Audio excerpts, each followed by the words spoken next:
And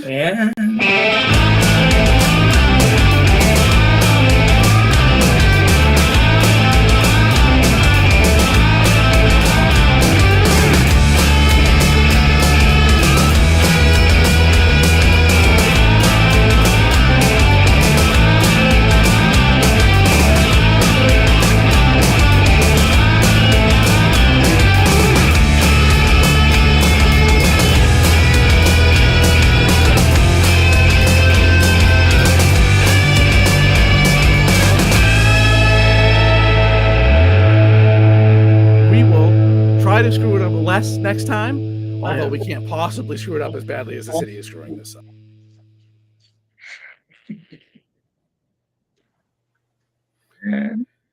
And welcome to This Week in Worcester podcast. I am Tom Marino, the editor of This Week in Worcester.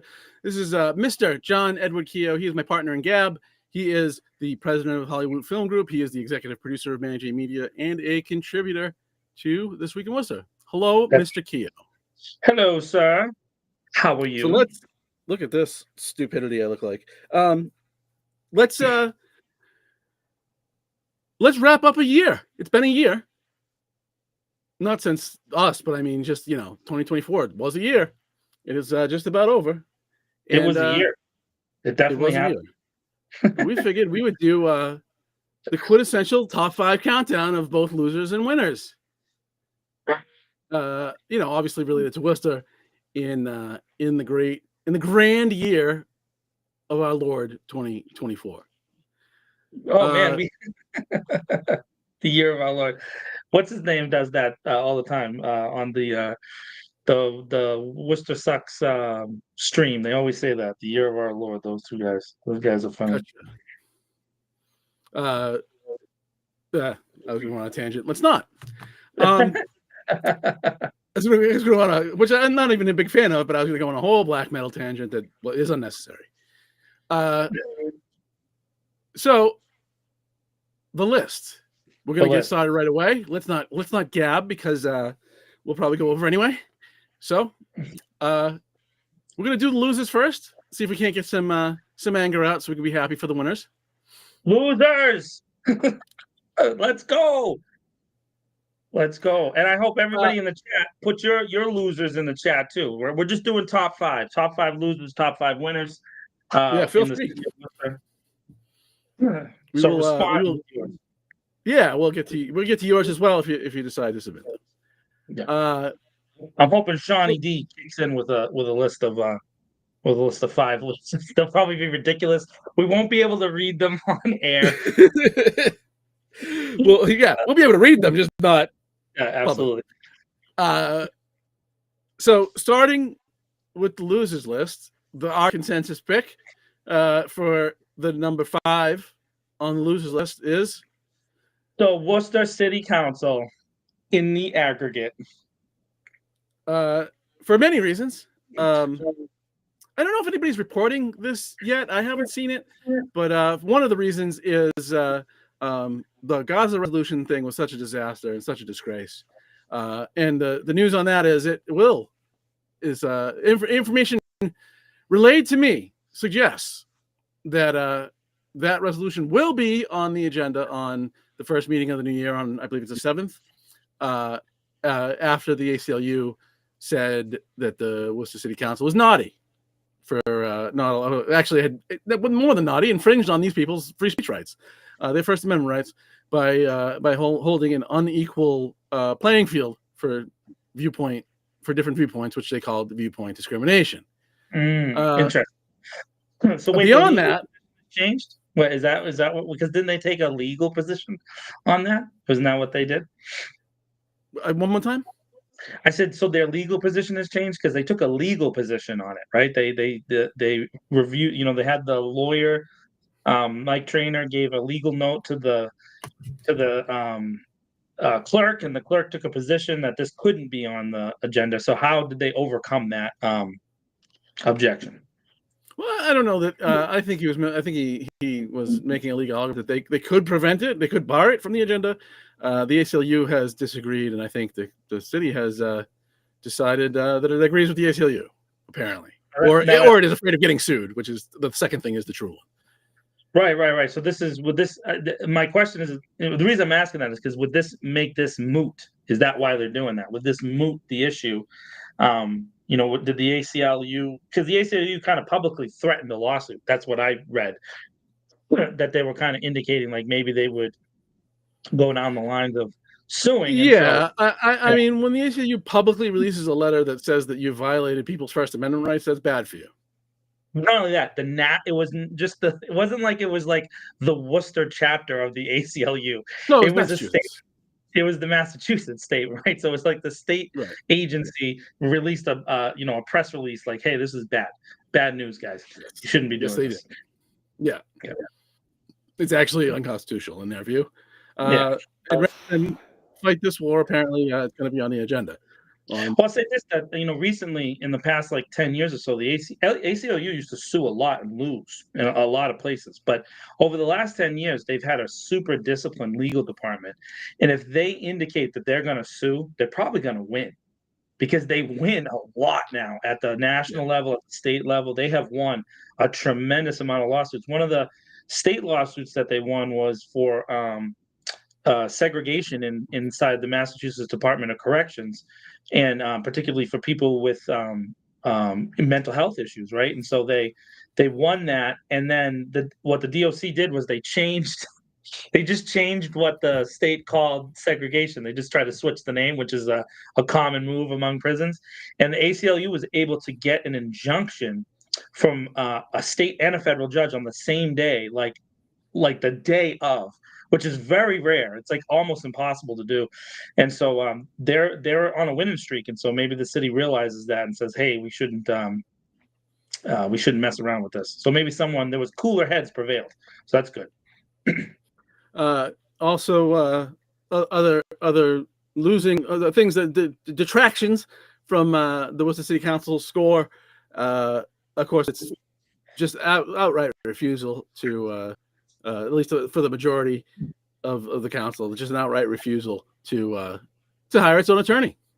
Yeah, it makes no sense that they vote against hiring the attorney. That in this case, the city manager actually indicated that there was money available, or they had quarantined it in the budget or whatever, and they still chose not to do it. It boggles my mind. It's just self-destruction, just constant self-destruction in this particular case, and so it just doesn't make any sense at all. I don't know how to explain it. It's like an unexplainable phenomenon. Even when we talk to certain city councilors that are pro the lawyer, they vote against the lawyer, and it's like, I don't understand. Like, why did you don't explain yourself to me? But they can't articulate it very well, and so it becomes an issue where it's like I don't even know it's worth our time to talk about it. Right. Just the people that represent you decide not, explicitly choose not to have a lawyer. It's infuriating.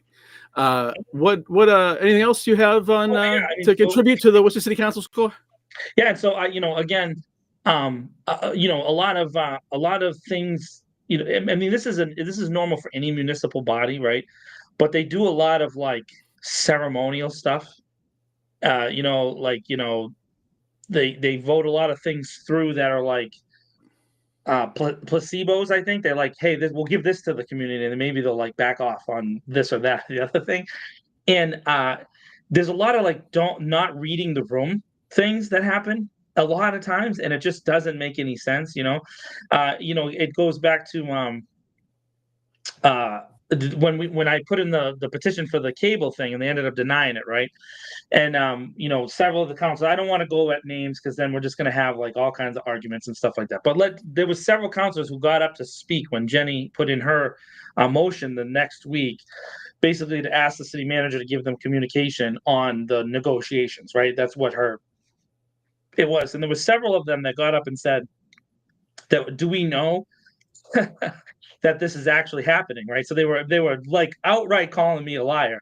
So then, Candy actually had called the cable company to ask about the senior discount. So then she got up and said, yeah, I called and they said that it didn't exist.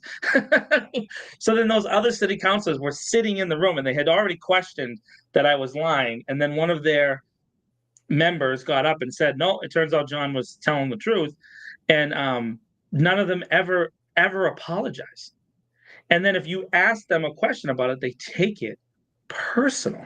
And I can't say this for every single counselor because we're not saying every counselor does this, but anytime you question them about being wrong and you present them with evidence about being wrong and it's documented historical evidence of being wrong, they get mad and upset and get angry and say that you're attacking them and it's a personal affront and it's disrespectful and it's all this other like stuff. And in my mind, it's like, how do you get so upset, man? And that tone just rules that room, and and it just shouldn't, right? That like if you take a public position, and someone calls you a name, you should just accept it. Like it's Well, gonna if it's happen. wrong, then push back, but don't just push back, even though you're wrong. Yeah. If you're wrong, just accept that you're wrong. Admit your mistakes. Because I think the best leaders admit when they make mistakes. And so that really comes down to just that has to change. They need like a wholesale attitude change. That needs to be swept out of the room. And so I mean, you could change that. Like they could personally change the individuals that this really like, and it's by degree. Like certain people, it's at a very high level, and certain people, it's not as high. But if you don't have the ability, I mean, like, one of our winners, we'll talk about it later, but some people are getting like threatened and they're not taking it personal. And I say, hey, that's actually not spelled with a T. And the person's like, oh my God, what do you mean it's not spelled with a T? It's like, all right. I'm sorry that I pointed out your misspelling. My bad. My bad, bro. So that really lowers the score. I think it lowers the credibility of the council. I think that a lot of people at this point, especially maybe longtime voters, are starting to look at the council as being a body that has no real authority or power. And Well, it doesn't. Right, but now that people know that, and people are expressing that, and it's you can see the frustration building in the council chambers when their traditional role of being like keeping the people away from the city manager's office is really starting to not work anymore, especially in today's day and age when everything is recorded and everything. So you can go back and replay each city council meeting over and over again. Obviously at the last meeting there was an argument between, and it wasn't really an argument, but there was just a frustration between Vice Chair King and the mayor. It was up on the city's Facebook page, and for the first time in a long time, they took down the council meeting off the Facebook page. And Really? Yeah, oh yeah, it's gone. It's not on there anymore. So you can only get it on the city website. And that's very rare because the city council meetings, like going back to like, I don't know, whenever they first, like COVID times, you can go look up city council meetings on the Facebook page. So it just was very interesting because I think the reason why was because of the statement that Councilor King made. But that shows that there's like really not a real working relationship there. And by the way, I don't think Councilor King did anything wrong. I think that frustration is normal. And I'm gonna push back here. I don't think I can't imagine that the driving force behind that was that. I don't know. It's weird. It's just very strange because I haven't seen a city council meeting taken off of the Facebook page in years. So why? It doesn't make a lot of sense. I think it has a lot more to do with what happened at the beginning of the meeting. Oh, the police. No. But that was connected to the frustration. You're right. It's the cop thing, but that's what I'm saying. Like who made the decision to take it off? Who thought that was a good communication? This is what I mean by reading the room. And so, was the city council involved in that decision? I don't know. I don't know if the city has any power. They don't run the Facebook page. This the administration does. Well, I'll be asking that question. I'll probably not get an answer, but I'll ask. Yeah. So it directly goes to what George Russell said, which is like, it should have been told to them about the statement from the lawyer in the DOJ report, but it wasn't because he doesn't have to. And so George's response is just, it isn't right. you're right, it isn't right, George, but what are you going to do about it other than just say that? That doesn't really change the narrative of the city council. It makes you look impotent. The word that was thrown around a lot that night, it looks like that's how the city council is. What do they do? What do they get done? What can they take credit for? This next election is coming up, and I'm looking forward to see what these individual counselors that are going to run again, or the new ones are going to step up. What are they going to take credit for, Tom? What's happened? What have they done in the last 2 years? It's really bad. Like, what have they done? Like, what can they take? The speed limit, is that like the thing? That was really a city manager led thing. And there was pushback from the council on that. So there wasn't really it wasn't like a rubber stamp in that situation. What can they take credit for? What's been done? What's been accomplished? I mean, Well, how can you accomplish things when you don't have any power, right? I mean, so as I said many times, council really has three responsibilities. They are to decide who the manager is or who the manager isn't, right? To hire and fire the manager, to pass ordinances, and what am I forgetting? It's only three things. How did I forget one? But hearings. No, they can only actually this has been a thing that I've actually brought up to them. There's a resolution related to Mill Street that or an order that wanted future road design to be sent to the council for public hearings. Well, in the charter, they can only have public hearings in specific instances. Oh yeah, that's right. The four cases. I remember that article. Yeah. So it's why can't I remember the third thing? Ordinances, the manager, and John blank. So yeah, they do have very little power. So hard to accomplish much when you don't have any strength to do it. But that's what I mean. So then we're going to listen to this for the next 9 months, or 10 months, right? About what they've accomplished, and it's going to be really hard for me, to take those things at face value. Like, tell me what. Oh, they passed the budget. They don't even do the budget. Oh, that is the other thing. The budget is they approve the budget. Right. They can't adjust it. They can only take money off the total off each allocation. They can take money off. They can't allocate what that money has taken from, right? So if the department of whatever has salaries and this and that, they can only take the bottom line off of salaries, operational money, and whatever else it might have. It can only take the number off, take money from the bottom line, and can't say no, we don't want to add this job, or we don't want to do this program. Like any other normal legislature would be able to do. And in this situation, because of the kind of the state the city is in, even then it's really just pontificating, George, and it comes down to maybe only a handful of counselors really even pushing back. Most of the counselors don't talk at all during the budget hearings, and some of them aren't there. There's a lot of folks zooming in, and Zoom is fine. I'm not complaining about Zoom. I'm just saying that you just don't really hear about what they really want. And then there's some counselors who have like the bone to pick with the administration over this or that, like George does. George brings up the kind of the same things every budget cycle, but there's never anything really done because they can't have a consensus on doing what you said there. They like cutting the money off, getting 6 votes on the same page. It seems really, really difficult, even for the mayor's coalition that generally votes kind of on the same page. And so most of the time it just comes down to ceremonial stuff. So it's like, hey, we'll give we'll give 11 votes to make it the Tom Marino Street. Or what? Man, I was talking about this with Manny. I think there is a street in Worcester called Alvarado Ave, and I was joking with Manny. We could just add Manny over the top of it. You know what I mean? But even then, even those things are things that were argued about. Like with Dan Gaskin's street, there was an initial fight that was really, really seriously racist in nature at the very beginning, and we had to go and like point out like how stupid that was. And then then of course they voted it in after that conversation was had. But basically we had to point out how racist they were for them to like listen to this basic thing. Hey, we just want to change. We don't even want to change the street. We just want to put a ceremonial sign above for a person that was super, super effective in the city, but just not in the way that they think, right? Dan was a hero, but he just wasn't a hero of the city councilors kind, So they just can't do anything but that, and that really is frustrating and makes them one of this year's top 5 losers. Dun, da, da. Um, Hey, we should make little number statues and send it to them. number 4 is and I'm going to hand it to you here for a minute. I had to solve a crisis real quick, but That's fine. number 4 is the Telegram and Gazette is the Telegram and loser of 2024. Tell us why.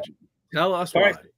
So the Telegram and Gazette, for many, many years in the city of Worcester, as you all know, has been considered to be the paper of record, right? So what's the paper of record? That's usually the newspaper. That was the place where people went to get their news.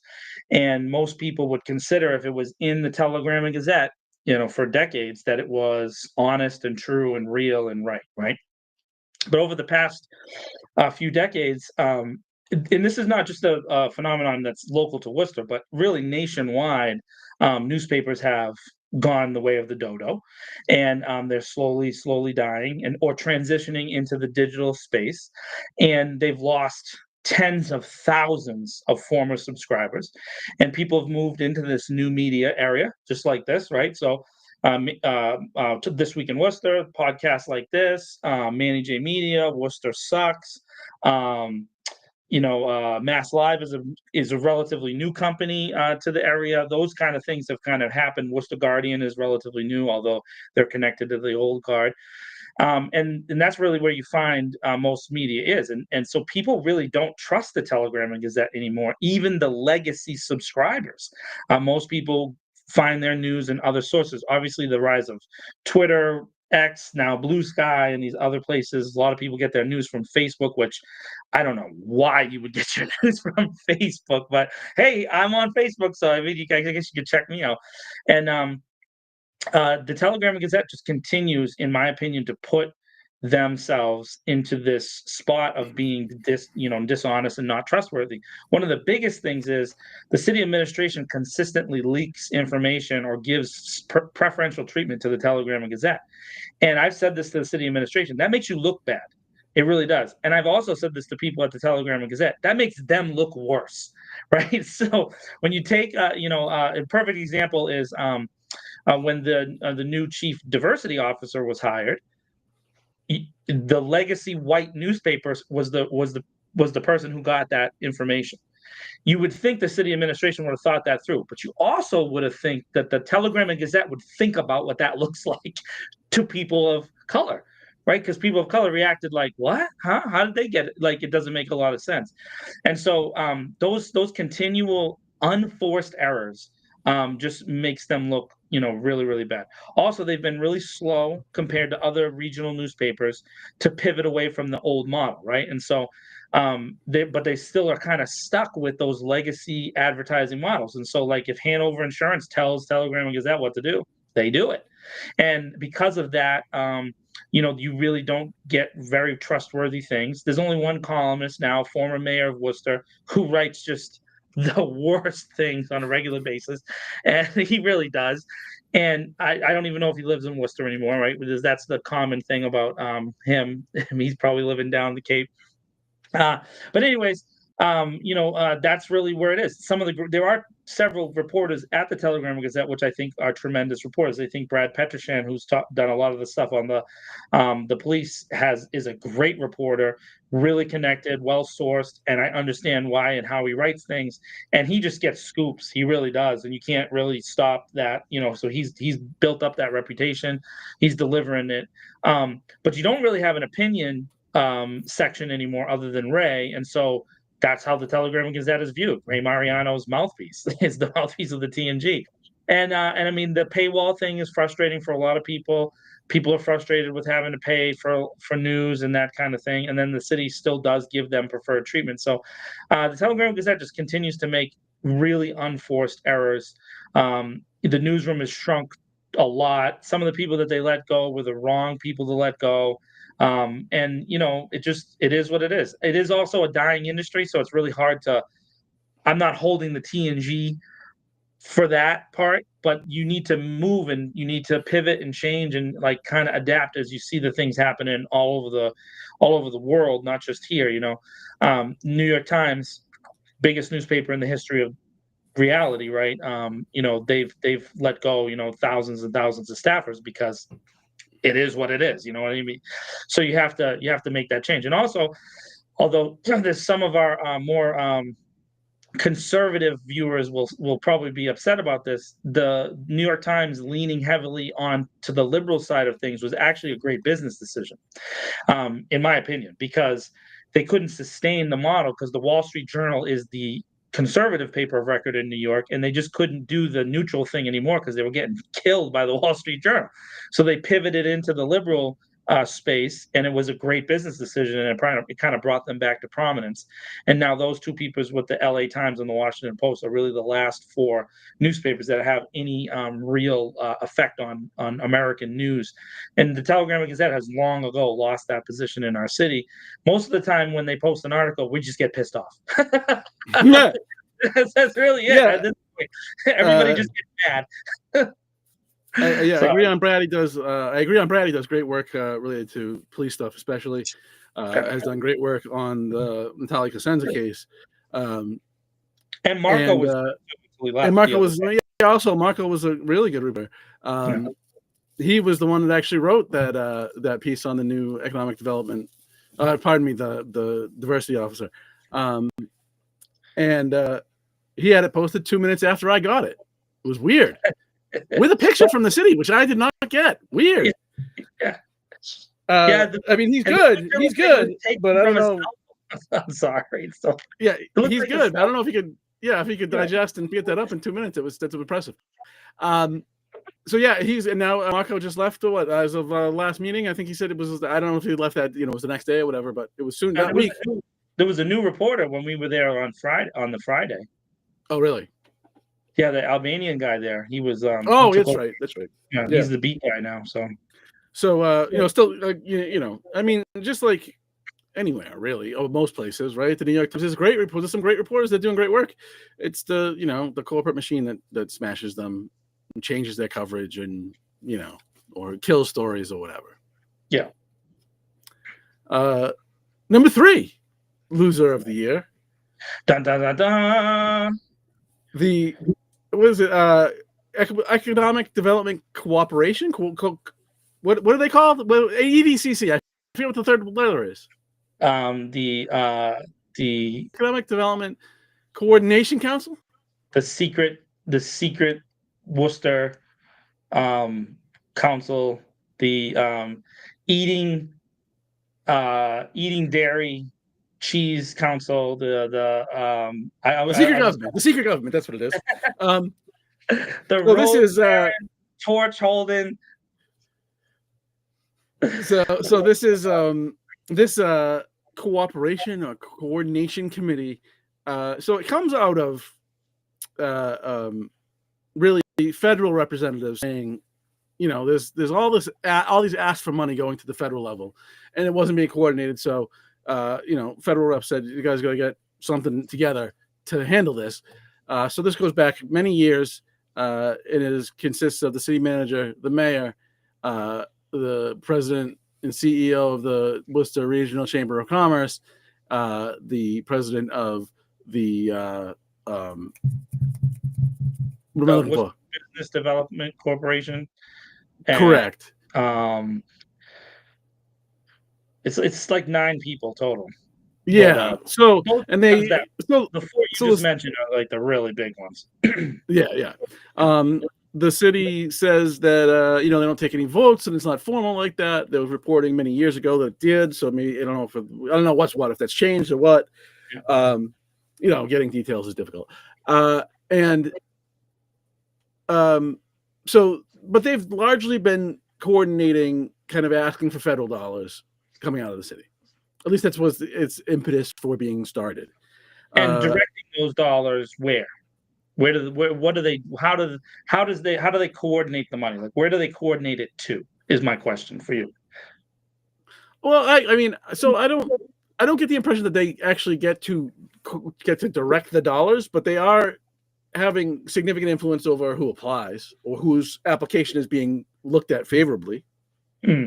So the reason I asked that question is because it seems like often, like when an economic development makes it to the city council floor, that there's already been some conversations before it makes it to the city council floor with this unnamed, unelected, unofficial group.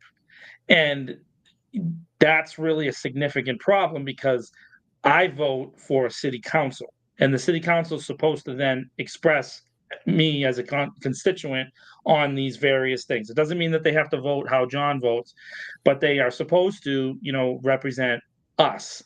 But if before it even gets to them, it's being shaped by a secret group, or even now, I guess it's really not that secret because we have their signatures on that letter. It really makes it difficult for them to be considered trustworthy. By the way, this is also a negative in the city council's score from earlier, because again, it makes them look like they don't actually do anything. And so this other group, and then this has been a long time thing in the city of Worcester, that all these deals are made behind the scenes, and they kind of admitted that there is a group that gets together every Friday morning, and they talk and they talk. And what do they talk about? And by the way, they're meeting at City Hall, which really brings into some serious ethical questions about it. Are they supposed to be meeting there? Who's hosting the meeting? Is the mayor hosting the meeting? Is the manager hosting the meeting? Is taxpayer dollars being used? Are those hours that the mayor and the manager are in that meeting, are those hours that they're being paid for? Because if they are, then this becomes an official city apparatus of some kind, and that's really, really brings into question what's going on in there. So then, them coming out swinging against the WPI thing, Right. it really kind of exposed it. And again, it just, I like, did no one read the room again of the city, because this letter was intended to be like WPI bad, but it came out as, hey, we are a secret government controlling the city. That's how it really So did. so just if you, I assume most people watching are familiar with this, but just for some background here. So when WPI it came to light that WPI were going to buy those two hotels, which they have now done, on off of Grove Street, this body put out a letter signed by its members that said, as John just said, basically, this is bad, WPI bad. And I couldn't agree more that it turned the discussion to, wait, who are these people? Because this isn't something I had ever heard of in the last 5 or 6 or 7 years. Like, I don't remember this ever being mentioned. If I did, I missed it, or, I was glazed over at the time or whatever. So this is really the first time. I mean, I've heard the name, I think, kicking around before, but not in a forefront way like this was. Well, they certainly lost that battle. I mean, the letter made it look like they were speaking for the city council. And isn't the city, like, if there is a problem with this economic development deal, shouldn't the city council write a letter to them? And by the way, the city councilors then did, some of them afterwards, which made it really look like this committee steered the opinions of and the behaviors of certain city councilors, and that makes it look really bad. And so, and then you got a lot of like this from the city administration, and like, hey, there's nothing to see here, and that's not true. Yeah. But does anybody over there know and understand how the media world works? I mean, no, I mean, that's really what happens. Absolutely not.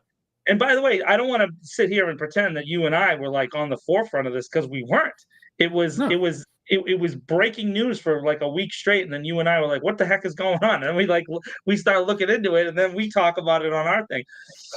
So it wasn't like, I mean, this was, the last loser, Telegram and Gazette, actually did respond to this, and they published a letter. It was one of the things that they did, and then there was some reporting there. Yeah. Huh? I think I did too. Yeah, they did, so, and you did too. And so, but I'm just saying that there was, even the big people were like, hey, what's this? Yeah, right. What is this thing? What is this No thing? no minutes taken, none are made public, obviously, because they don't take them.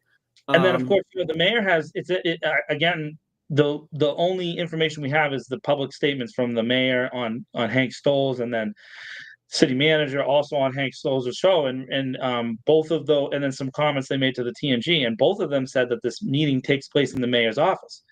And so now the mayor has 2 staff people. Are those staff people present at that meeting? And if they are they doing work at that meeting? And if they're doing work at that meeting, again, that's taxpayer dollars being spent on those folks' work. And I'm not questioning their work. I think that both of them are really amazing. The mayor's staff they're actually pretty cool. And they do great work over there. And same thing with the city council staff, the very limited staff that they have, they do a great job.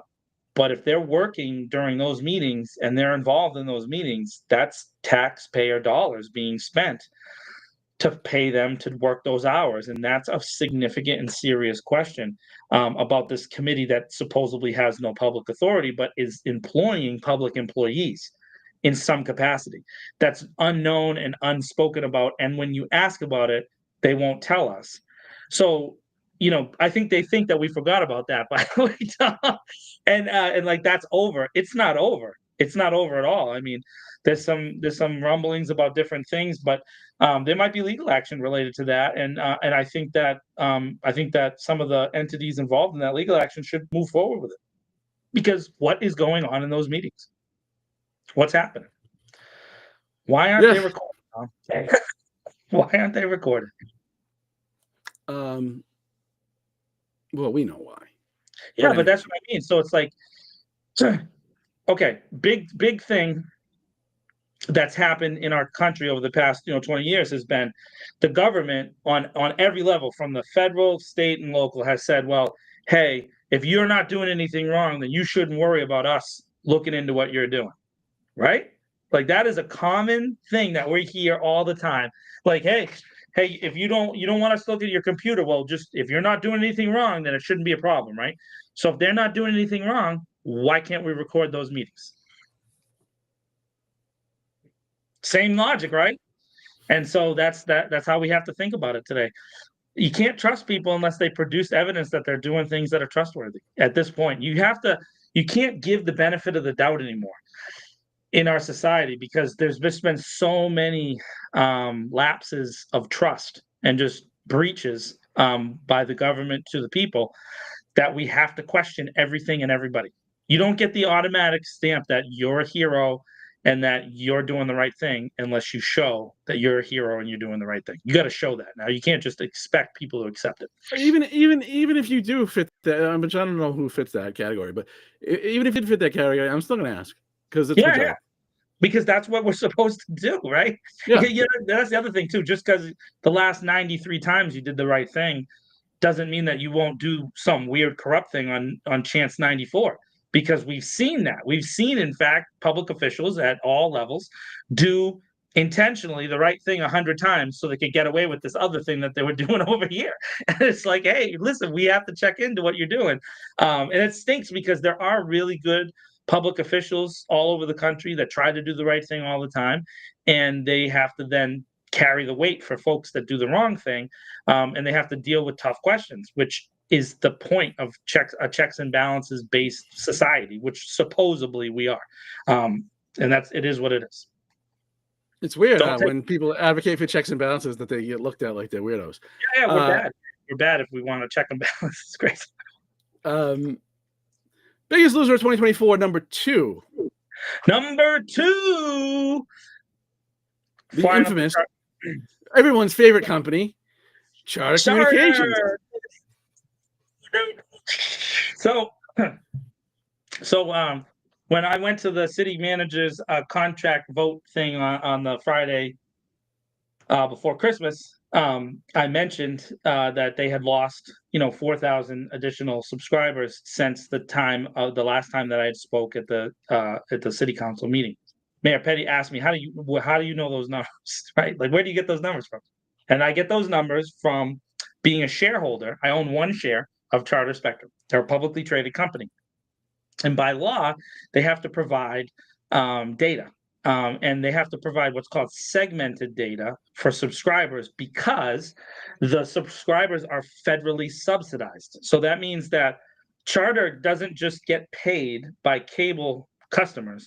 They also receive subsidies from the federal government to serve such cable customers, right? Because cable at one point was considered like a necessary thing to get information out to the people, right? And so Charter takes in a lot of money, billions of dollars a year, really, and so does Verizon, and so does Comcast, and so does RCA, the Western ones. There's a bunch of them out west. They all take in a lot of money to operate cable systems, which were supposed to be the replacement for broadcast systems, right? So local news getting delivered to your TV screen, and so they've lost a lot of subscribers. And the reason they've lost a lot of subscribers is I've been actively involved in helping people switch off of Charter cable. In fact, every time Verizon announces a new street, I have been going to businesses and people and helping them change their subscription. I can legitimately say I've probably been involved with about 2,000 different people changing over, businesses and individuals, and I'm going to continue to do it because I believe Charter Spectrum is a bad. Now, I'm not saying Verizon isn't a bad company too, because they do bad things as well. But I don't think Charter Spectrum deserves the city of Worcester anymore. And I want to undermine the city's position in negotiations 100%. I'm being fully transparent, and I've said this multiple times. And that's because Charter Spectrum has intentionally and willfully done everything it can to undermine the people of the city of Worcester. They've lied, they've cheated, they've stolen. They have hurt our disabled folks. They've hurt our elderly folks. They have not done the commitments to maintain the facilities in the way they have said. They've taken credit, like for investing in diversity initiatives and childhood learning initiatives, and they've never paid their checks. They've literally not paid their bill to the city of Worcester multiple times. They've been months and months and months late on the payments. All this stuff came out thanks to the work that I did on the Cable Television Advisory Committee, and that the other men, the other 6 guys that worked while I was there, all the work that we did, we found all these records that Spectrum had and was not giving to the city. And they are just a horrible company. There's actually a list that you can go out into the dark corners of the internet, Reddit, called the Unfriendly 50. And that is the 50 worst companies in the world, and they are not good. And Charter has been in the top 5 for like 15 years running now, because they just treat people bad. And they don't deserve our business. And so that's why they are a loser. And they've also lost subscribers. By the way, I told you 2,000. It's been almost 4,000. I think it was 3980 something. I could get the number exactly if we wanted that. If someone wants to fact check me, you can email me or text Tom, and I'll get you the exact number. But they continue to lose. Not only that, though, they had a huge write down in the last quarter. My share price dropped, and they've had a bunch of problems with AI, and intentionally they're going away from cable. And so my position has been that the city shouldn't get that. And by the way, that would make them the biggest loser if the city rejects a contract with them going forward. And I really, really hope the city manager does the right thing and just gets us out of that deal, because it's a bad deal. It's a bad deal. Well, I mean, it may have been a bad deal, but nonetheless, they didn't do any of it. And they didn't even do the deal. And that's really bad. And they were given ample time. I mean, this contract has been in place now for 13 years, since Michael Bryan was the city manager.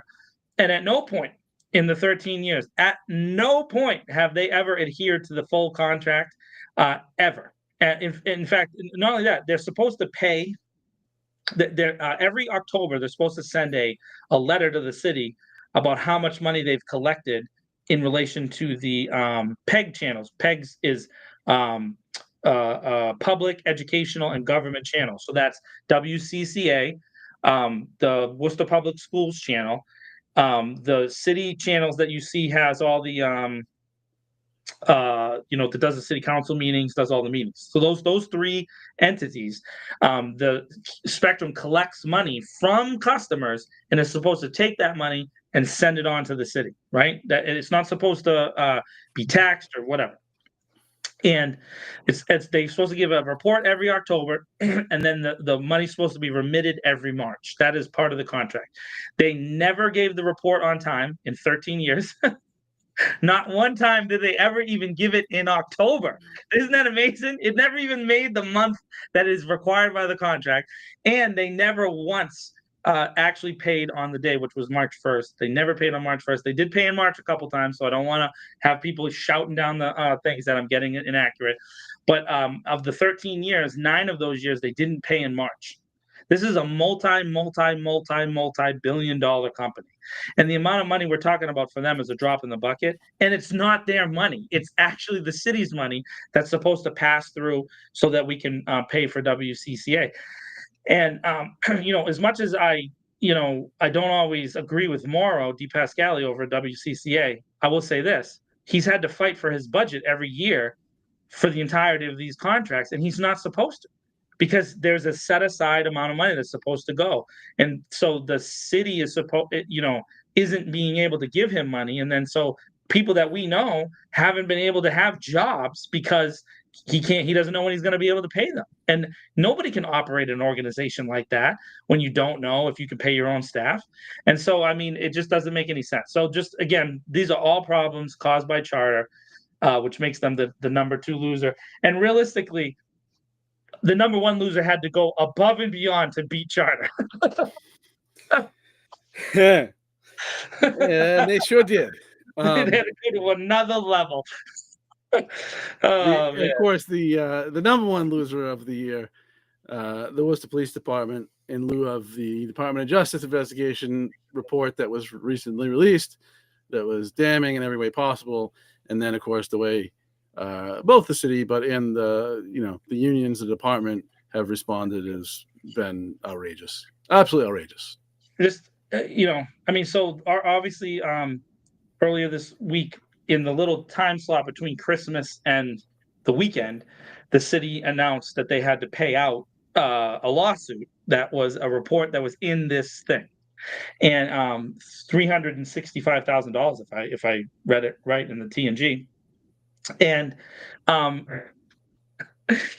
remember, all 3 union heads said that this report, they in public in that meeting said this report was absolutely baseless, that there was no validity to the report. They used the term baseless. Yet the city had to just pay out a lawsuit this weekend. And that lawsuit, if you go look at the agreement, the victim and his lawyer are not allowed to make public statements about it. That is part of the agreement of the city with the lawyer and the victim. And it's unbelievable. By the way, having that clause, again, I don't know who makes decisions over in the city. That makes you look worse. Right. And then, no, this is what it is. And this is what it is. We don't want to actually know what happened. We don't want anybody else to know what happened. We'll just pretend like it didn't happen until it happens again, and then we'll pay other people's money to make it go away. And we'll continue. If the city had any guts and actually wanted to solve this problem, they would right now, today, absolutely unilaterally release everybody related to a civil rights settlement from any gag order. Oh, it's Let crazy. those people talk if they want to. By the way, you've abused. But by the way, this gutless city, which is not going to take the police problem seriously, is going to continue to play these games. It's absolutely worthlessness. Now, here's the crazy part about this, Tom. So the attorneys for the city that negotiated this settlement, which I don't know who was involved, they have shown, again, a lack of legal understanding and knowledge about where our country is. The current Supreme Court, the one that everybody says is like Trump's Supreme Court, they heard a case in the fall that was about gag orders. And if you go back and just read the statements of the judges, it looks unanimous that they're going to invalidate gag orders in this country. And this has been coming for a long time. Now, the super ultra conservative Fifth Circuit already invalidated gag orders in the Fifth Circuit. And the super liberal Ninth Circuit also invalidated gag orders. This case was related to employee contracts. So, like if you were working for a company and then you went somewhere else, you weren't allowed to talk about that company anymore. That's these things.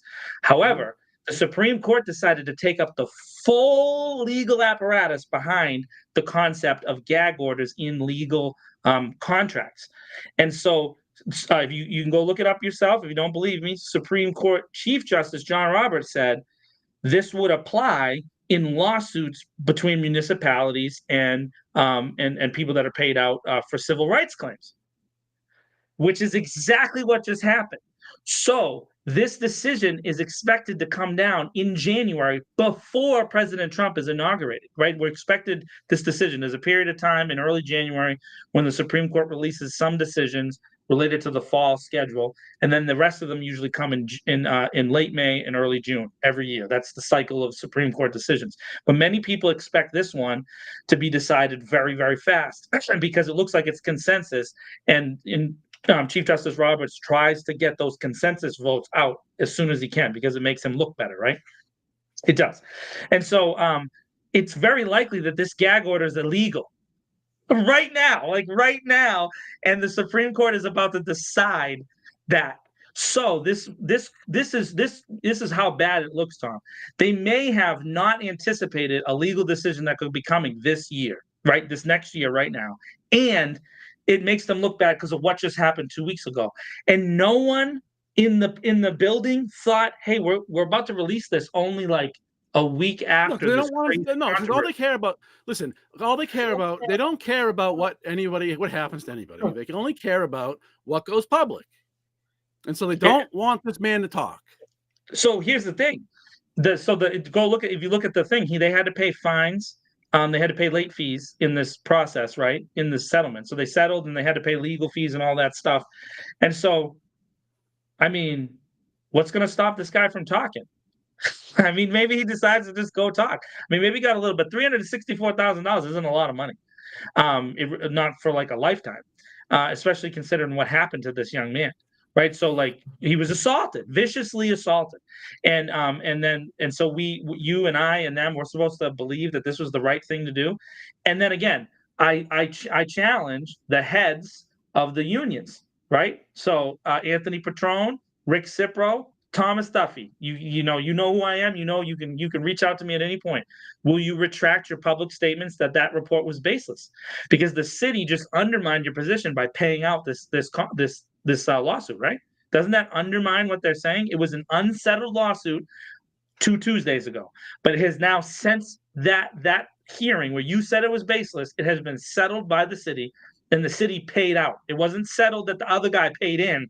The city paid out, which means that there might be some base to some of these allegations. You look stupid. Sorry. Again, no, but I mean, you know what they'll say. Well, it was the cost of litigation was. The cost of litigation. They were more than happy to spend our money on making sure that police records could be kept secret for 2 more years while they entered into, quote, bad faith arguments, end quote, before a judge, to try and prevent the public from getting access to the documents the public owns by law. They're more than willing to spend money on that. Because it kept things from not going public. Now they're more than willing to pay this guy out if they get a gag order because at least the details won't go public. It's unbelievable. It's unbelievable. But then, Tom, everything has to go right for them to be right. For this media and public relations strategy that they seem to have bought in on, and it looks like across the board they have bought in on this strategy. They can't have. There's a strategy. Tell me what it is. Well, no. There is no strategy. I think it's ridiculous. But I'm saying pure incompetence is what it is. They need everything to go right. So this guy has to like go to his grave and not tell this story. And I'm telling you, if there's anything I can do in this world, it'll be to get this story and publish it and get it out there and find out exactly what went down, and protect this guy from having to pay it back, which again, I think the gag order is illegal. I think that there's now been a consistent legal trend towards saying these gag orders are illegal for like 30 years now. And I think the Supreme Court's about to agree with us. And I think this guy's going to walk away with this money and be able to tell his story. And he's not the only one. And I hope this. But that's not even, you know what? That is a good point. I'm not taking away from your point. Yeah. Don't get me wrong. That just compounds it. Because, I've also said before that I didn't look, I kind of have taken kind of a vacation this week. I didn't really go anywhere and do anything cool. I just turned into a vegetable for a couple of days because I needed to. But so I didn't see this piece. But that they're still doing this. We need to talk about these things with the people that were most impacted so we understand what needs to be fixed, you morons. Just let the guy talk.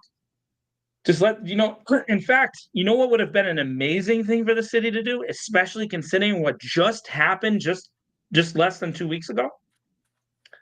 Have a press conference with this guy and say, hey, there was a significant error that was made here.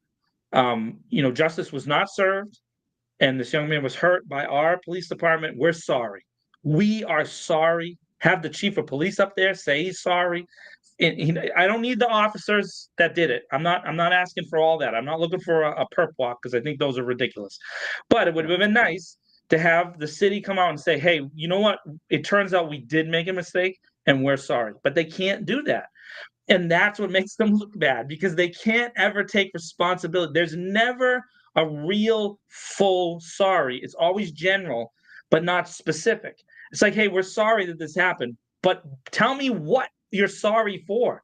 In this case, a young man was viciously assaulted by a brutal thug, and you had to pay our tax dollars out because you lied, he lied, and it just we can't even know what happened. And we can't even know what happened.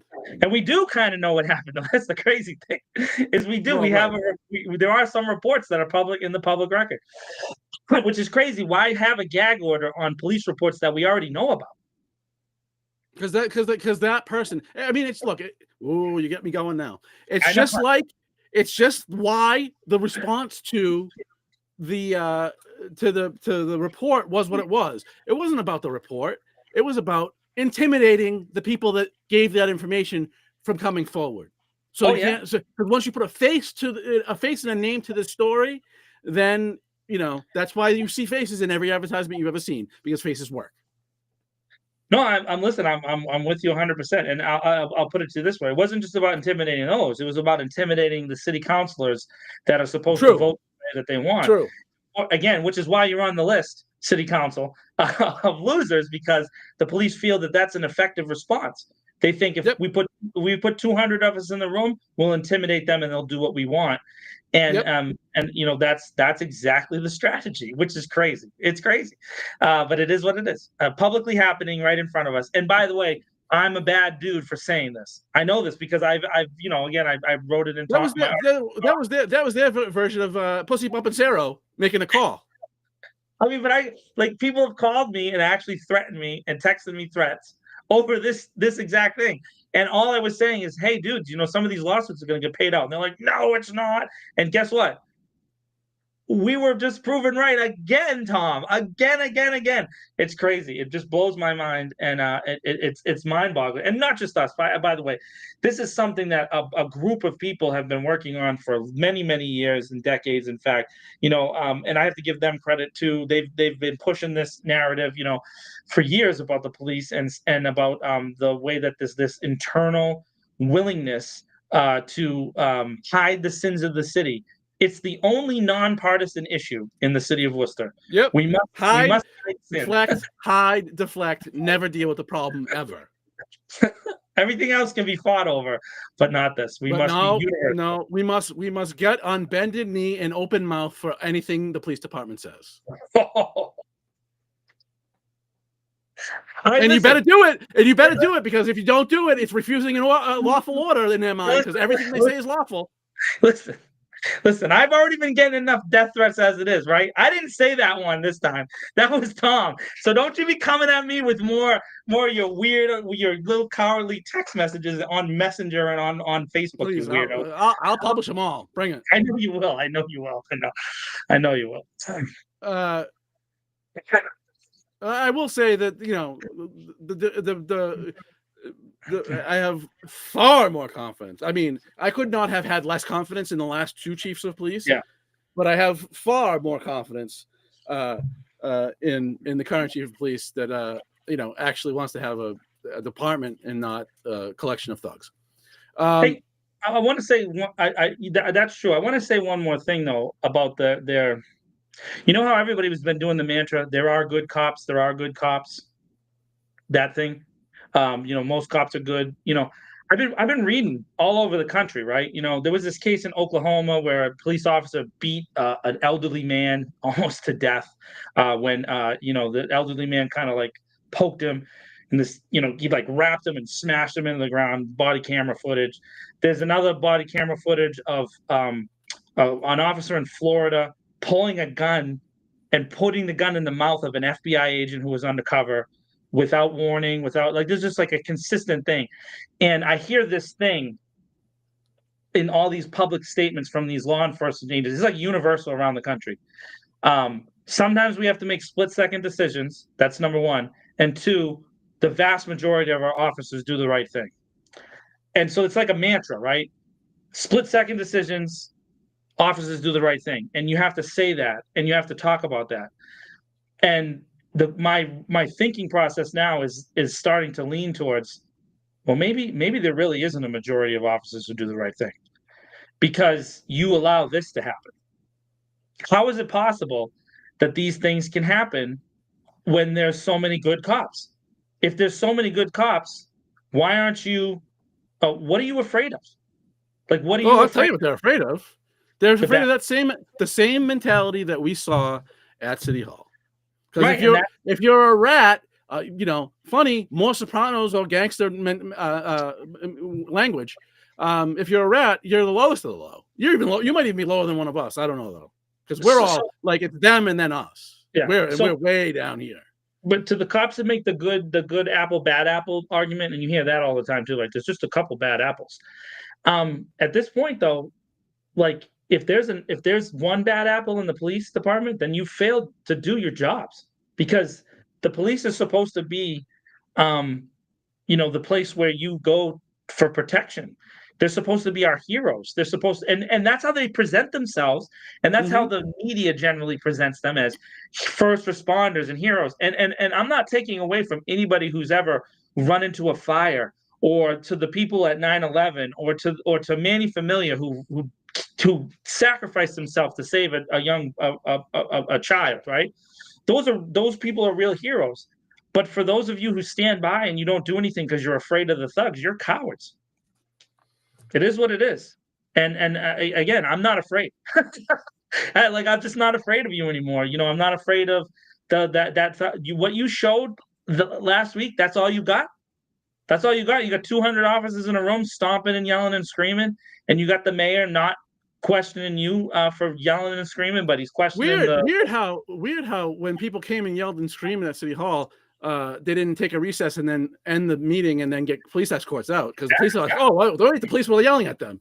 But that's okay. It's okay when they do it. Right. But if it's brown people who care about people far away, who aren't, who some people in council would prefer just to be slaughtered. Well, yeah, and then dozens and dozens of those officers screaming and yelling were armed. I watched them come in. They were in. Some of them were in uniform, and they threw a Union T-shirt over their uniform, but they had guns on their hips. A lot of their, a lot of these folks, this is what they're doing. Like, this is what we see. And I'm just saying, those cops in there that I hear from all the time, we don't want to be looked at this way. We hate that it is. So stop talking and start doing. Start investigating. Start wearing secret cameras. Hey, go buy one of those new Google pair of glasses that has the little thing in there that all these influencers are wearing now, and get it done, man, and get it out and find out a way. Because let me tell you this: you get us the video, we'll publish it. I'm not afraid. I'll put it up. I'll do whatever we got to do. But stop telling me that there's stuff out there, and start doing. Start standing up. Until then, your reputation sucks. It just does. And it's been that way for 20 years, and you're just in denial if you don't think it. Yeah, no, true. But now it's a majority. Realistically, if they think that they're in the majority, they're sadly mistaken, because I think that part of the reason they responded so poorly was because they had family members and friends saying, "What the hell is with this? And this is crazy. And why am I having to process this? And why am I reading that you were, And then the cops in the vice unit were letting sex workers rub their junk as part of an investigation, and all this other craziness that we were watching in there. And I don't even want to get into some of the other stuff, but that's what we have to deal with. Yeah. The majority of people think that you suck, and you guys got to step up your game. It is what it is. But no, the statement from the patrolmen's union was that we are against any consent decree. I can't wait till they shove this down your throat. I really cannot wait. I hope they do. I really hope that they're able to you know, I really, I hope. I know that there's been some statements since you and I reported about, that it's unlikely that the Trump administration will do a consent decree. I think there was only one that they did during the last 4 years, whereas in the Obama administration it was used much more often, and in the Biden administration there's been a bunch. Yeah, but this is too far gone now. Yeah, this I know. Is done. Like, yeah, it's like, man, like I hope they just do. I hope they do the right thing, man. I really do. Consent decree, lock them up. You know what I mean? Start arresting cops. I don't know what to tell you. It is what it is. Yeah, and I did also good comment from I'm not going to say who just because of the nature of the conversation here, but pointed out that odd that no female officers spoke at that meeting.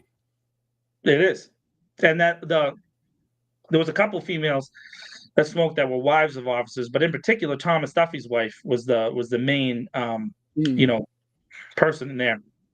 Yeah. Again, read the room, dude. Read the room. You're known as the dude who beats people up, and you had your wife go up on stage, and it looked like you forced her to go there. It is what it is. I have no problem saying that out loud. It looks like it looked staged. It looked intentional. It clearly she had a written speech because she brought a piece of paper. So did you. It all looks forced and fake and not real. And so, yeah, you look worse and worse and worse and worse as the day goes on. There's nothing that's not changing. And I know we're kind of in an echo chamber here because most of the people that follow us, except for a small group, probably agree with what we're saying for the most part. But the fact is that, we're seeing more and more people kind of slide over into criticism. I don't know if you've seen the Worcester Police's official page lately, but every time they announce an arrest, there's someone going on there with a fake Facebook account and saying how they're rapists and this and that. It's pretty rough, So there's a lot of upsetness about this thing, and I just. But it all comes from one person. Remember that.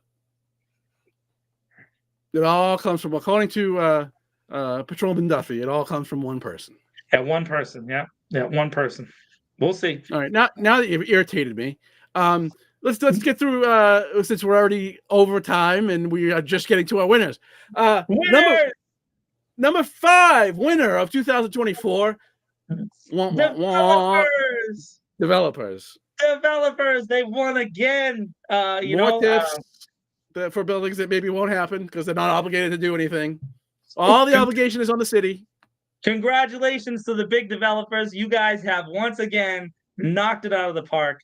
You collect money from the people of the city of Worcester. You collect money from the government of the city of Worcester. The city of Worcester passes through state money to you, and you consistently and regularly win no matter what. The developers of the city of Worcester, man, they're on a winning streak, Tom. They're like the Patriots of tax incentives.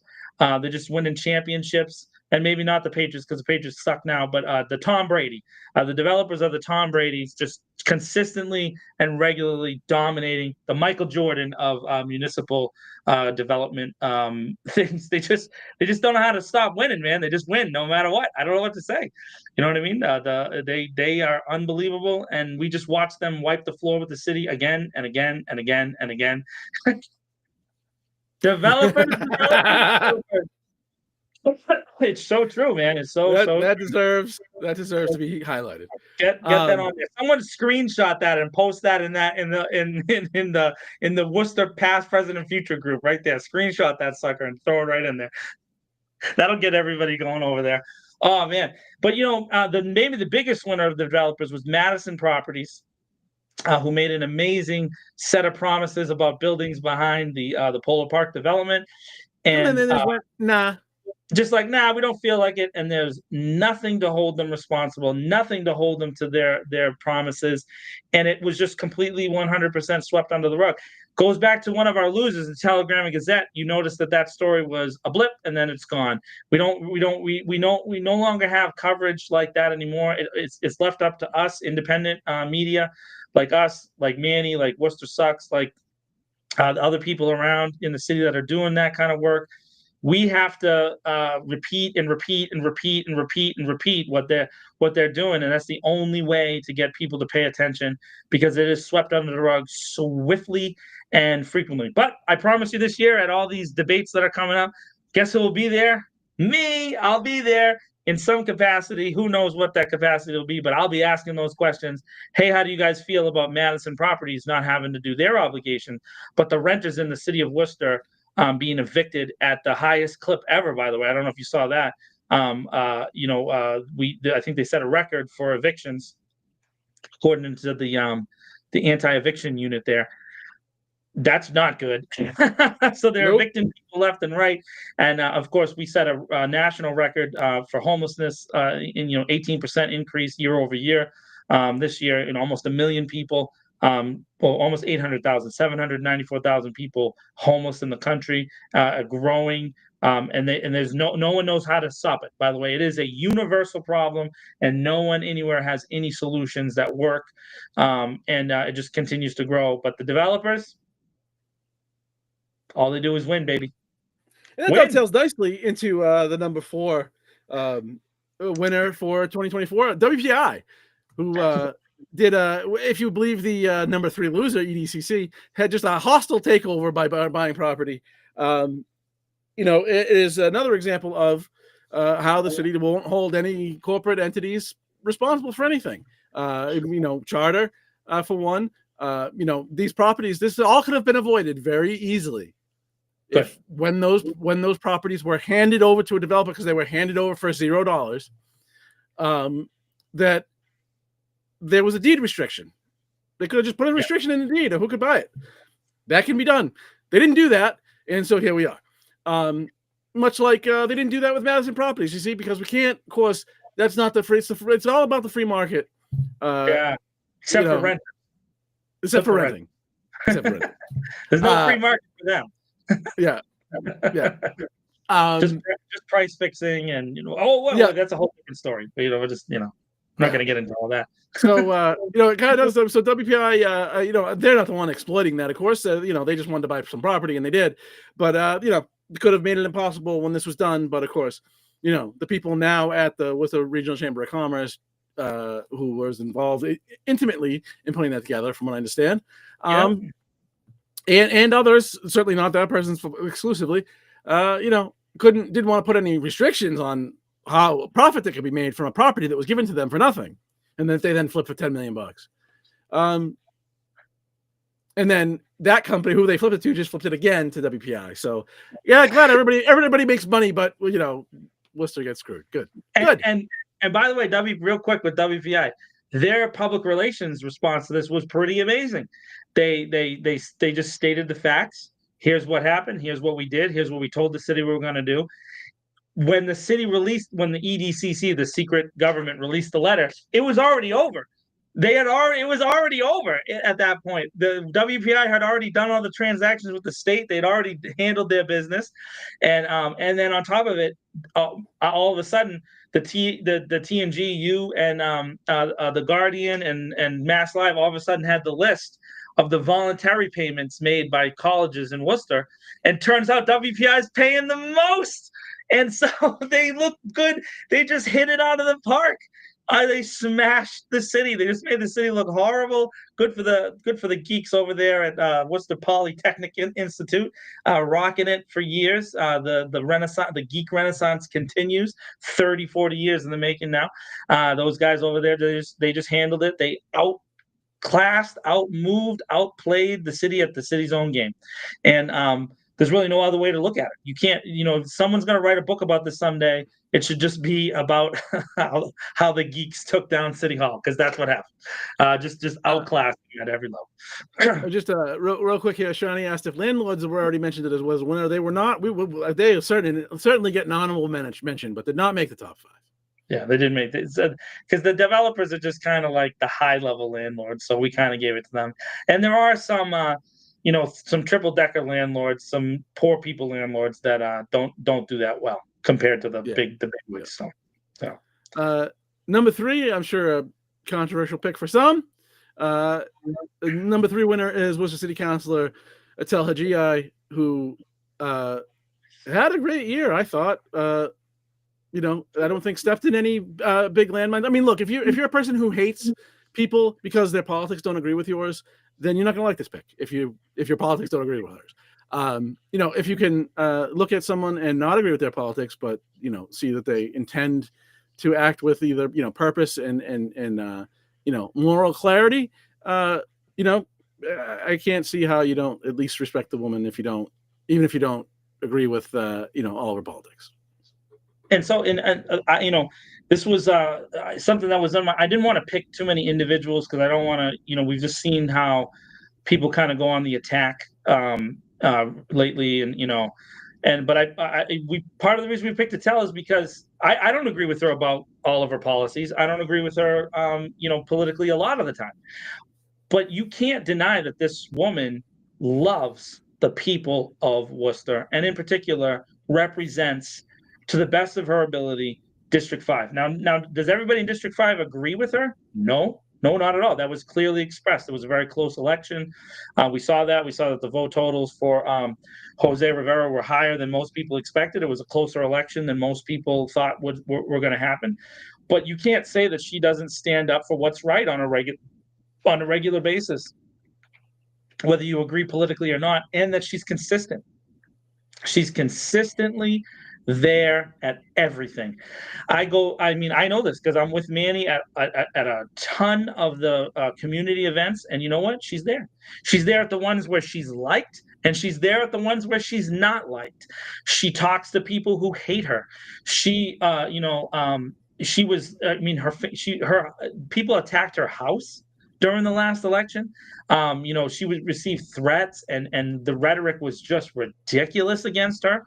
And she stood out there on the streets, and I have to give her credit. That's a brave woman who stood her ground, and she deserves to be recognized as a person that we should look up to. And it doesn't mean you have to agree with her positions. It just means that that's the kind of person that you want governing the city of Worcester. You want somebody who cares about the people and is willing to literally sacrifice herself for for the people. And that's really what I see. I can't deny it. And I don't know that there's it's not to say there's no one else who does that, but she just really clearly is a hero. Like, I don't know how else to say it. So she deserves it. Tom and I really don't want to make personal statements, but she deserves it. She's a hero. It is what it is. I think is oftentimes the only person that speaks in council, that speaks on the floor from a moral perspective when it's otherwise missing. Yeah, it's not a positional thing. It's not a like which side you're on. It's just, hey, how does this affect a person? And we some of the criticism that we've laid at the feet of some organizations is that they never say sorry for specifics, but Attell champions specifics, and also, she does things that I just see, and I like the fire at the Chandler Street fire there, Pleasant Street, right? The five businesses there, that place that always was struggling for a long time. I see that she's made posts since then following up. Hey, this is what I'm doing. This is what we're trying to do. This is where this family's at. This is where this business is at. This is what's going on. These are the questions that I've asked. She's working a full-time job, folks, and she's a part-time person. She also has another full-time job that she does, on side of this. This is the kind of person you want in charge of the city, regardless of her policy positions. You would want a person like this who fights for people, who cares about people. It is what it is. She's a hero. She deserves it. Yeah, and I just want to clarify that does not mean that anybody else is. I'm not suggesting other people act immorally. What I'm saying is that we don't, when I think at certain times when it's been needed to be heard, be spoken from a moralistic perspective, and it's been otherwise missing on whatever issue it may be, that she's usually the one that does that. So that's, as I've said many times before, I know people, many of the councilors, some I agree with politically, some I don't. And get along with several of them, including those who could not have different, more different political thoughts than political ideas than I do. So that's certainly not a political. That was not and a shot at anybody. When I take shots, I do it directly. It's not a detraction. It's just that Yeah. you have to recognize someone who's stood their ground under fire, and I mean, it goes back to. I mean, we've seen this happen before. I mean, most people, like consider George W. Bush to be not a great president. Most people, even Republicans, consider him not great. But on 9/11, the dude stepped up. It is what it is. And you can say what you want, but that day and the weeks afterwards, he was a good president for that time. Did he do the right thing afterwards? Absolutely not, with the weapons of mass destruction and all the other nonsense that took place after that. But there was a period of time when the dude did the right thing, and you have to recognize him for that. And I think his post-presidential career kind of reflects that, how people view him really for that like 6-week period from 9/11 on. And and so there's a lot of people who disagree with him, but they recognize what he did in that time. A lot of people disagree with Attell, but you can no longer deny that this woman is for the people. She's a She's a people's champ, man. I think it says one of our Gino said that she's a champion for Worcester, and that's a fact. She loves Worcester, and good for her. And I'm grateful that she's here. And it's not a detraction towards anybody else. It's just I'm grateful that Attell is part of Worcester's government. Our number 2 winner of the year, it's going to be a real mystery where this one came from. The indie movie scene in Worcester, which I think Mr. Keogh might have a few words about. So, I can't. I mean, I'm definitely biased in this area, but I don't know if any of you followed. But earlier this year, in January, there was an article in the Worcester Business Journal basically saying that the Worcester film scene had died and was gone. And of course, in the article, they only talked about these big projects, Black Panther and Madam Web and all these big projects that existed. And they said that there was only these couple numbers related to what movies had been made in the city of Worcester. And of course, I'm an independent film producer, and I know that number was fake. I know that the number is fake because in the year in particular, 2023, they said only one film was filmed in the city of Worcester, and I filmed 3 movies on one day. And that's because that's kind of what independent producers have to do. There's multiple projects that are going on, but in that year I had produced 8 films myself, and it wasn't just me. There was the Worcester hip hop history film. There was the documentary about Worcester North when they were winning their first championship by Angelo Padin. There was Cyril Vincent, the Major Taylor film that he's still working on. These are all projects that are done by independent producers, independent film companies. And in early January, we were told that we were dead and we weren't existent. And you know what? This year, we smashed it out of the park. For the first time in Worcester's history, an independent film company got a full run at Blackstone Valley, happened to be my company. And I can't help but say what it is, but we got a full run, a weeks-long run at Blackstone Valley, which is a multiplex, and there's a bunch of things happening. We premiered the documentary for the Dirty Gerund, and it's not just us. Again, all these other independent producers and independent filmmakers, Tommy Dwyer, Greatest Grand Productions, Hollywood the Movie. There's just people after people after people after people after people that I could talk to you about that are going on. You should get involved. It's an unbelievable opportunity to make sustainable economic gain in the city of Worcester. It's disconnected from city politics, as I have. We don't have any support from the city. We're working towards things like that, and hopefully someday they'll recognize us. But it's a hard road to hoe because we're not, Marvel. And we're not Sony, and we don't have $1 zillion to spend. But what we do is we work our butts off, and we love the city of Worcester. And so I just hope that you see that coming. You're going to see more and more. But this year 2024 was a massive year for the independent film scene in Worcester. And you're going to see again in January we're filming a horror movie. I think January 18th and 19th. And then the Dead of Winter Horror Festival is coming back in February at Mechanics Hall. This is going to be another year to see the independent movie scene grow. I don't want to say what genre usually films with that. It's not that kind of film. This guy. No, Sean, not at all. It was in different places. I was producing it, and they were being filmed in different places. Oh my goodness! Don't associate me with that kind of filmmaking. No. There's women watching this and kids, dude. Come on, dude. we're just gonna skip by that. And number one winner in Worcester for 2024. I mean, so we discussed this as Project Priceless, which is true, but I'd also think we should also recognize Lyft, Nicole Bell, and others who have been talking about Worcester specifically. Acts. Yep. I mean, there's many others that no shade being thrown by leaving out. Just we're stupid for not thinking of you. But many people across the city have been talking about issues with the police department, and especially in this case, issues of sexual exploitation and assault that have been talked about for many, many, many years, and nobody wants to listen. And now people are listening. And I just to go back to that city council meeting, what I saw Project Priceless do was that they stood in the face of 200 plus cops and their supporters, and they were brave, and they stood their ground, and they walked in that line, and they got up and they told their stories, and they stood in the hallway and they argued with the police, and they got yelled at and they yelled back, and they were brave. They were brave in a way that we demand our first responders to be.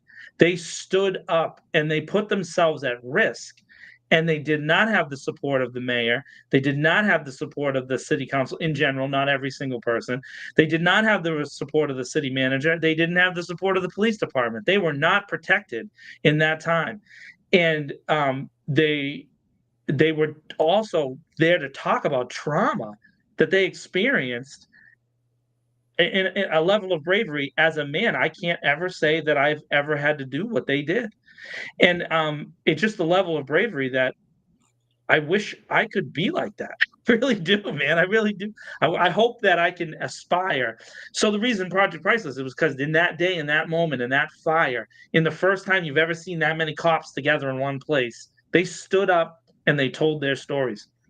Which, by the way, those police officers who investigate crime would tell you that that's an indication that they're telling the truth, right? When you stand up and tell your story in front of a crowd, right? What's one of the principles of trial court in the United States? The right to face your accuser.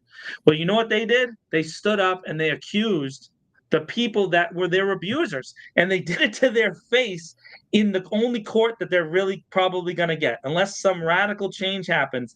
That was their chance to speak their truth in front of the group of people that were saying, you're not doing this. And they did. They did. They repeatedly got up there and said things that were horrible. Go back and watch that thing. There's a reason, like we talked about at the beginning, the city took it down off the Facebook page. And, and I'm sure there'll be problems with the website at some point, right? You know what I mean? All of a sudden it'll disappear. But damn, it's on Manny J Media forever. We got every single one of those women and every single one of those men and every single one of those trans folks, all the things that they experience. Tremendous. They make me want to fight for Worcester, and that's why they're the number one winner for 2024. Facts. I do not think we're going to do this next week.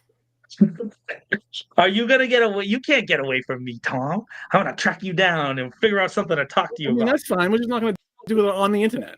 Because I don't. I mean, if we can, I don't know. Maybe I'm going with no, but maybe if we find something interesting. There's no city council meeting this Tuesday, so that makes it, it's New Year's Eve. So yeah, and I mean, what are we going to talk about that we didn't just do just now? So, but the next city council meeting, it'll be a big one. It'll be a big one. We might have some petitions on there. Well, there's only going to be one that's gonna be heard. So that I don't think that's we'll know that for sure come Friday so it'll be Friday. I was just thinking if there was another holiday day that has to have it out earlier, but it'll be Friday. It'll be the agenda will be out, and but from what I understand, that Gaza resolution will be heard. Thank you, Gino. Appreciate that. Gino says we had a great show. Appreciate that. Thanks. You're a Thank you part for of joining in. the folks that tune in. Make it. To be honest with you, the only reason we're doing it is because you guys keep showing up. I guess me and Tom would talk to each other if there weren't people here, but people keep showing up, and we're grateful. And I'd curse a lot more if we weren't on air. yeah, we probably cuss. We can too. It's Facebook. There's no restrictions. You can just if you wanted, you can just drop. Yeah, trying to look like I'm I slipped up last time we talked, but otherwise, trying to look like a professional. The reason, Tom, that they hold on all this time, though, the reason that they go with us even when we go late. There's one reason. There's a number one reason that they hold on to the very end, and that's because the best part of the show is in the last couple minutes, because that's when I asked Tom about his favorite things. Not the same favorite things from Sound of Music. You know what I mean? He doesn't like he doesn't like those kind of things. Brown paper packages tied up with strings. That's not what Tom is into, right? But to do a paid stream for the blue language, we'd have like a special subscribers only content where Tom just drops F-bombs just constantly. That would be great. Hey, that is my natural state. The question you asked last week, you got an answer you didn't expect. So what do you got this week? Oh yeah, because last week was music, right? It was music, and this year we've done food a lot. We did a lot of candy stuff. We did Christmas stuff that you put up with me for 2 weeks straight. We've done video games, and last week we did favorite bands. And so I kind of want to keep the musical theme going for a little bit. Just no raindrops on roses, no whiskers on kittens, Lynn. Absolutely not. But what I would like to ask is, last week was bands, right? So this week, I'm gonna let, because I know it's gonna be harder, right? Because it's always harder. Who, Tom, is your favorite individual, musical artist? And if you want, you could pick two, if that makes it easier for you. Oh God, one is gonna be hard enough. Individual artists. It's really hard. It's really, really hard. I listened to like 6 things. We went over this last week. I'm the most intolerable person to talk music with, because I like literally 6 things, and everything else is garbage. And I'll even admit that what I like is garbage, but what you like is garbage too. I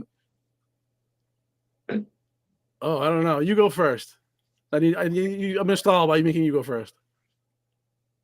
Okay, so as everybody found out last week, my favorite band of all time is the Tribe Called Quest, and part of the reason why I want to give a little insight, so let's give Tom a little bit more time to think of why I like Tribe. Wasn't just because I grew up in the city and all the hip hop and all that stuff around, but also I worked as a roadie at the Middle East downstairs years ago. I used to carry the amps up and down the stairs as a kid. I used to do a lot of that kind of stuff. And there was a secret concert, it's legendary, that Busta Rhymes appeared at.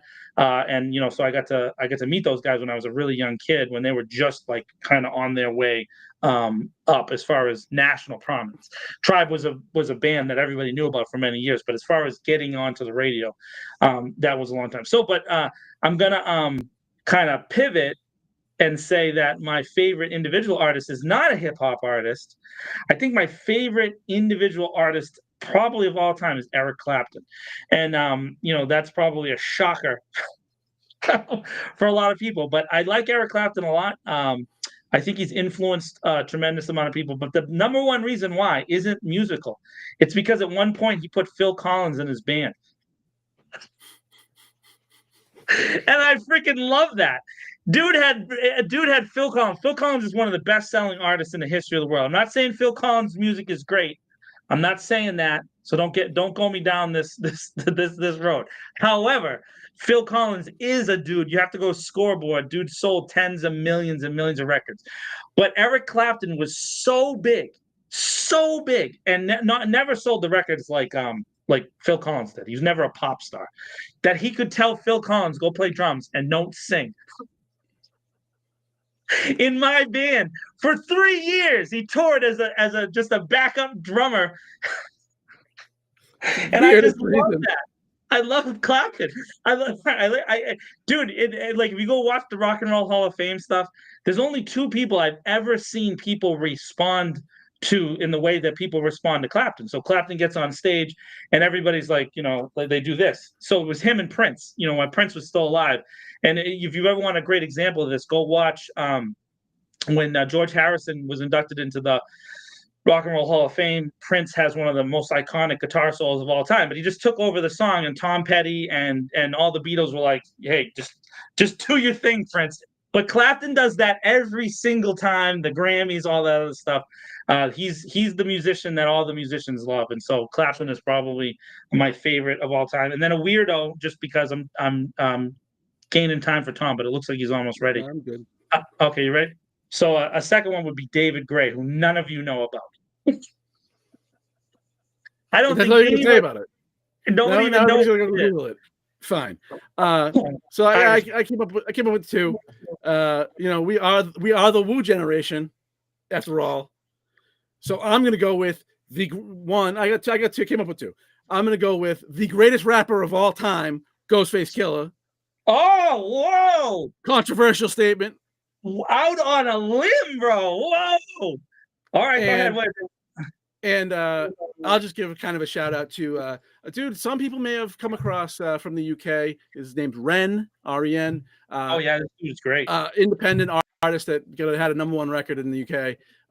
Only an artist, does some cool stuff with the videos and like single shot videos, and some storytelling songs that are good. Does some hip hop stuff.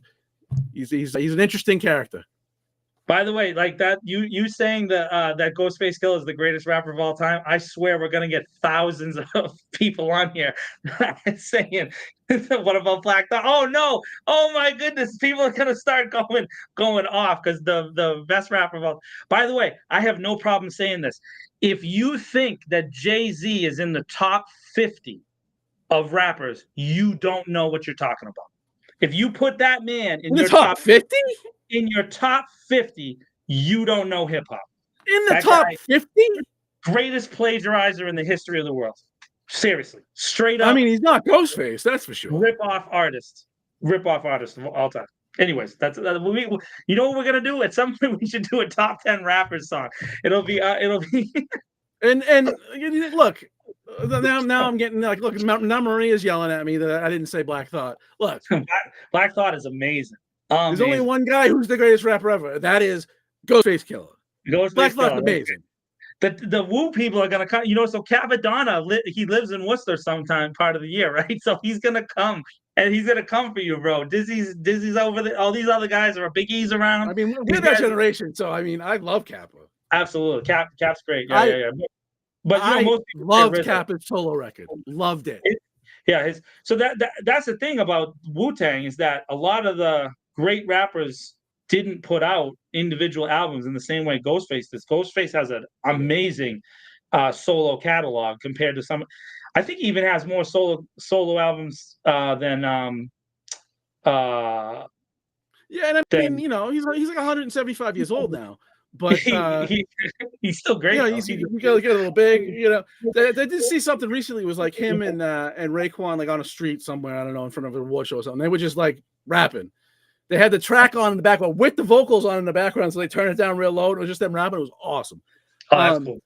But I mean, look, one of the performances of all time was Ghostface on "Only Built for Cuban Links." It's not even his record, and he stole it. He did steal it. So that's the thing. If you watch them, they did actually in the show there, the thing they did about Wu-Tang, the movie, the thing on the streaming thing, they did a really good job of showing the tension between Method Man and Ghostface, because Ghostface would steal the track all the time. It's a real thing, He's a weird guy. They got mad at each other because of that, because he was just that kind of guy. That's it. It is what it is. You dropped 16. All I got to say, and the pregnant pause is so important here. I don't want people sounding like me on no album. Dude, that is unbelievable. That is on the This Week in Worcester podcast. Dude, this is epic of all time. People need around the world. Maria's, now, Maria, now hold on. Now I got beef with my dear friend for 1,000 years. She's talking about making out. She's talking about attractiveness, Tommy. Oh. Yeah, she's saying Oh, she right. she thinks he's hot. Oh, okay. I thought we were having like a real Method Man was better than Ghostface, and we were gonna fist fight in real life. That's okay, Tom. You don't have to be from the. That was, Teresa just showed. Maria just showed her her hood, her hood level. She just came right out there. That was great. Oh man, I love it. Oh, this is the best show ever. I don't care what anybody says.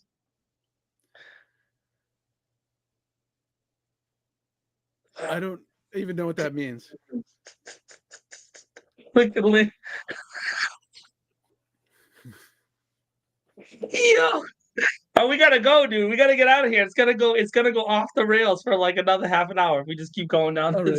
So like a tentative no for next week. If we come up with something, we'll do it. But if not, have a wonderful, enjoy the New Year holiday, and we will. My style. What song is that? My style broke back like Ken Patera? I think that's Giza. Bobby Digital.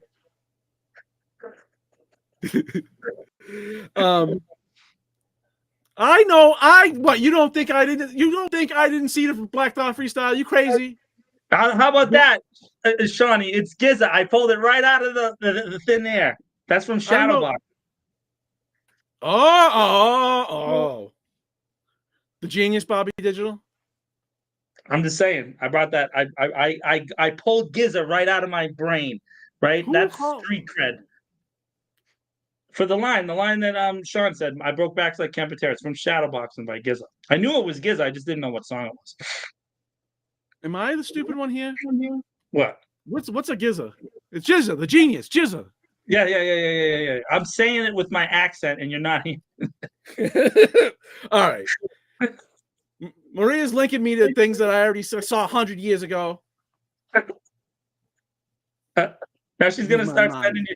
That's right, Maria. Send him reels of rappers that you think are better than the Ghostface Killer. This is great. Oh, this is awesome. I slayed MCs in the Rec Room era. Yeah. That are those. Man, they just don't make rappers like they used to. Man, it is what it is. Although Kendrick is all right. I like that guy. He's cool. What's the name of that show? No. The radio show that he did that on. There's I mean, they do the freestyles on that all the time. The Jewish kid who's in everything now.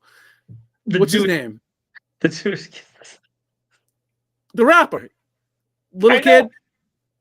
I know what you said. I mean, he talks about being Jewish all the time. I know. Little Dicky. His freestyle on that is absolutely hysterical. He's funny. He's pretty funny. But I don't know if you saw when you know who Sway is, right? So yeah, I think that yeah. LL Cool J recently went on there and did a freestyle that I was like unbelievable. It's just like LL Cool J, man, still doing things. Just another dude. But I just don't like his Kiss era. I'm sure Maria just revealed that she likes it. The smoochy era wasn't my thing. I'm not a big fan of the smooth jazz era of rap. Like 93 to 99, you know what I mean? We just, we talk about girls' butts. All right, that's officially it. We will try to screw it up less next time. Until then, if we do not see you, I don't think we will, because what the hell are we going to talk about? Have a wonderful new year, and we'll try to screw it up less next year. Wu-Tang is for the kids.